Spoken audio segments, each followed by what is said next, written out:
The ACC, though, is the craziest of conferences at the moment when it comes to who's going to get into the CFP. Georgia Tech hosted Pitt this weekend, and first half just completely shit the bed.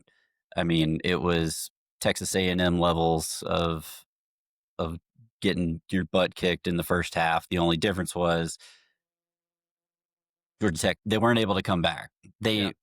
They had all the chances. They probably actually should have won this game, but critical error, Haynes King inside the red zone throws a pick six, 99-yard interception Yeah. touchdown. That was pretty much the difference in the game in the end. Yeah. So let me say this. Last week, Pittsburgh had a big game against Notre Dame, and their coach came out and said, "We're not worried really about this game. We're worried about winning our conference championship. That's our chance to get to the playoff.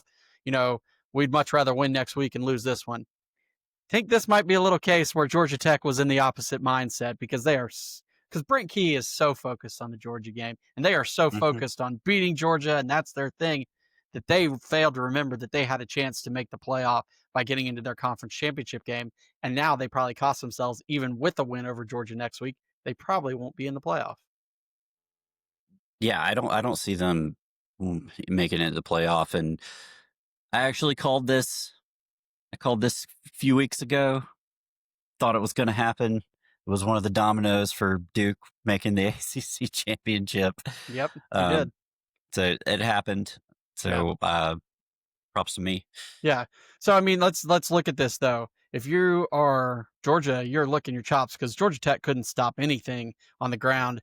Ja'Carry and Turner had 201 yards for Pittsburgh. They were just running through them like crazy. And like you said, Georgia Tech had a chance. They got down 28-0. And then the momentum swung right at the end of the first half. Pittsburgh lined up for a field goal.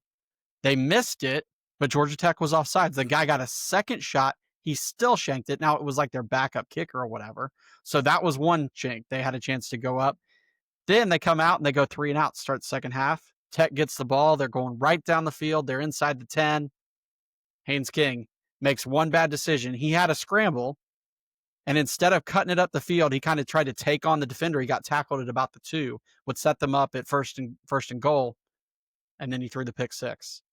And just like that, a game that could have been 28-21 went to 35-14. Now Tech came back again. They got it to within 35-28, but then immediately, like 2 or 3 plays later, out goes Turner all the way to the house, and that's the ball game. Yeah, and it's unfortunate for Tech because they had a real legitimate shot of winning the ACC this year, because it's probably going to be SMU ultimately in that title game, which, hey, props to SMU, first 2 years in the conference and you're in the championship games. Yeah. That's good for them, but that's a very winnable game for Georgia Tech, in my opinion, or would have been. Yeah. But we won't know. Yeah. So for Pittsburgh, there's still like some weird scenarios. They could make it to the conference title game, but it would require some losses by Virginia and SMU. Another team that's technically not eliminated is Miami. Now, Miami beat Virginia Tech on Saturday. Carson Beck had a good game, had like 4 touchdowns, threw for 300 yards. Miami's trying to once again strengthen their case as a playoff team outside of the playoff, and they're going to be ranked ahead of probably whoever the conference champion is, which is funny. They will be. But right now it's Virginia and SMU with wins next week. Virginia plays Virginia Tech. They get in. SMU plays, I don't even know off the top of my head, but I think they're both going to be favored. I think SMU will be favored in that conference championship game, though. They've been playing really good football. Yeah, I think they will be. I would be picking SMU for that game at this point, but we'll do predictions later this week. We skipped it last week. I know everybody was heartbroken about that, but we're on it this week. It's it's the greatest weekend of college football. It's my favorite. I love it. But yeah, Miami's an interesting case. They really are. I mean, Their big downfall is the 2 losses that they have are not great. Well, one's I mean, SMU, right? well, yeah, that actually could end up looking pretty good in the end. Yeah. So, Yeah, but and then you once had again, Louisville, yeah. who's And fallen off. Louisville's fallen off though. Now, I was listening to the radio today, and it was a reporter from The Athletic or On Three, one of them, was talking about Miami, and he said, "Hey, look, people are discounting Miami. They say that, that loss to Louisville. Look, Louisville's bad. When Miami played them, Louisville had their starting quarterback and their top 2 running backs, who were all great players. And all 3 of those guys are out now, so they've been playing without a lot, and they've had a couple other injuries. So the Louisville team that Miami played was kind of at full strength. What they are now is not. So the reporter said, look, don't discount what they did when they played Louisville, because Louisville was ranked at the time and was playing pretty well, playing good football. So if the Yeah. committee thinks about that, that might be something they factor in.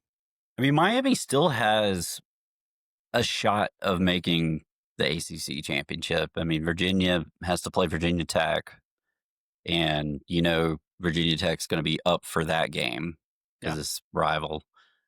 And Virginia Tech didn't play terribly bad against Miami. Yeah. We'll see. That Stranger Things, that there's lots of Stranger Things going on, not just the television show that comes back in a couple weeks. Comes back Go. comes back next week Okay. or this week, Yeah. You're however you right. want It's to say it. Thanksgiving. Jeez. Yeah. So, yep. We'll see what happens. There's a lot up in the air, both, in the ACC and in the Big 12 as well. Yeah, so Miami's got a shot. Pitt is right there too. They've got to win. Hope for some losses, but yeah, ACC. Well, I guess it'll be settled this weekend. Comes down to the final weekend. That's exactly how you drew it up.